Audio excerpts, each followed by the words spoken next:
One. Hi, I'm Eliza Antonowich, and my Fed Talk is on parental education and household income in relation to childhood obesity. Socioeconomic status has historically been very linked to healthcare and education, both parental and childhood education, has also seen many studies in relation to obesity and diets for futures. To start, the CDC in 2017 put out data on obesity levels in adults by education. So on this graph, women were high school graduates or less had highest rates of obesity, while college graduate women had the lowest rates of obesity. This was also true in men, that the college graduates had the lowest rates of obesity. However, it was interesting to see that some college degrees had the highest levels of obesity, while high school graduates or less in degrees had the middle range of obesities. But both were still higher than if the men had college graduates. In addition, the CDC also put out information in 2017 on measuring obesity levels in adults by household income. In the graph measuring women, the prevalence of obesity was the lowest in the highest income group.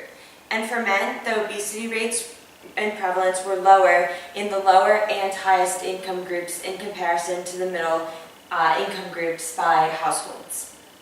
It's important to also keep in mind the context behind these graphs and in every situation, because it depends, household income and education levels largely depend on sex, race, and ethnicity.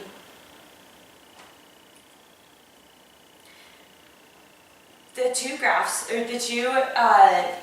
before by the CDC establish the links between household income and education levels for adults and their obesity rates, because this often is deflected onto childhood obesity. So, obesity rates for children based on parental education attainment.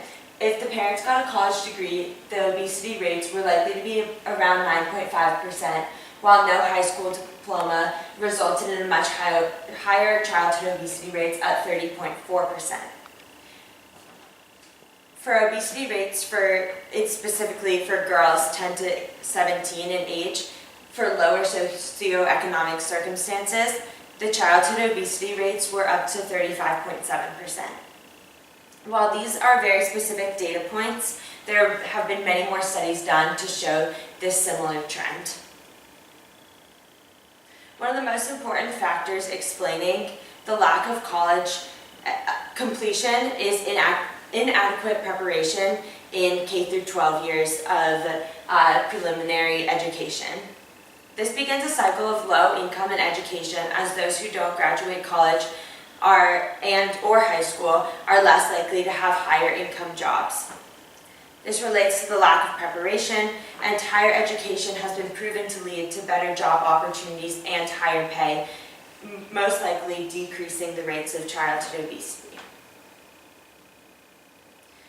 While this flowchart is simplistic in context, it's important to consider that there are many variables to be accounted for, and this trend typically applies to many situations. There's also an emphasis on income, as in today's society, this factor typically leads to more connections and better opportunities and societal advantage. This decreases the likelihood of obesity in parents and therefore in their children. To start, the parents have to consider pre-birth conditions in relation to how their children will be fed and their likelihood of contracting obesity. Intrauterine environment plays a critical role in childhood growth and influences risk of childhood obesity. Those who are going to be well informed on intrauterine environments and breastfeeding and other pre-birth or post-birth conditions tend to be those who have access to care facilities and pre-birth appointments. These tend to be people who have higher household incomes and higher levels of education. In addition, physical activity, as we know, is extremely important in relation to lowering the likelihood of childhood obesity. It largely is affected by household income as well, as lower income families are less likely to live in neighborhoods where outside activity is largely seen. There are potentially less parks or areas suitable for younger children to go outside and play and get this physical activity. In addition, parents working more and have multiple jobs have less time to encourage physical activity in their children and have to keep them occupied without as intense observation. So they're more likely to utilize technology or be put into daycare where there might not be as much emphasis on physical activity. Involvement in sports and extracurricular activities during these first stages of life are also extremely important in lowering the likelihood of childhood obesity, but for families of lower income, this might not be as attainable. Nutrition and diet is obviously very clearly related to childhood obesity and obesity in parents as well. The regulation of food and that is consumed and the nutritional benefit has largely been shown to be related to parental education, as those who are more educated on the food groups and food requirements tend to have a higher education. Studies have also been shown that the more family meals that are eaten together, the more likely that foods with nutritious value will be served, implementing a healthier diet and decreasing the likelihood of childhood obesity. Furthermore, availability of fruits and vegetables at home is also very important and has been shown to be linked to household income, as lower income families may not be in the position to enjoy multiple family meals together or supply their households with fruits and vegetables. This becomes apparent in the long run as children become older and are able to make their own choices in schools or outside of the house, and they're going to continue on the trend of eating what they've been served in the past, which could also influence the increased likelihood of obesity. Educational opportunities in schooling for children also has a big influence on childhood obesity, as when the kids are not at home, they're most likely at school for the other majority of their time.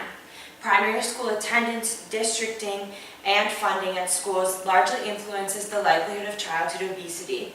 Healthy lifestyle promotions and increased focus on health and having a more healthy diet usually comes with more funding for schools and increased amount of time that can be put into educating these children. However, if there's a lower income neighborhood or schools that have less time and funding to be put into healthy lifestyle promotions, there is increased likelihood that these children will have a disadvantage and become more prone to being obese.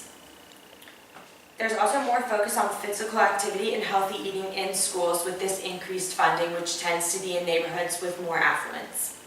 School-based interventions likely hold similar weight in likelihood of childhood obesity, as this is where children spend the other half of their day.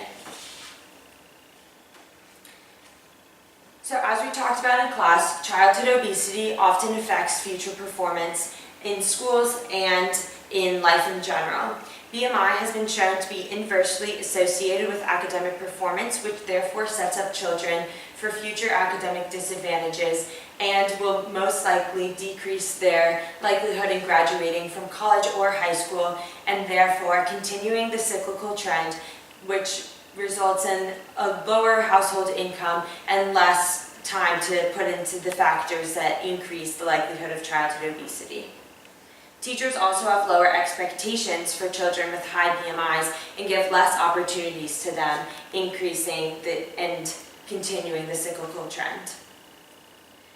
In conclusion, childhood obesity is largely related and associated with parental levels of higher education and household income.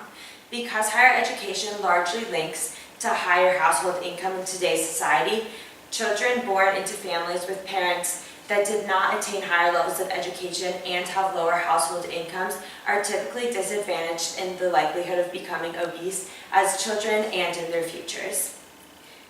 And this is my short slide. Thank you.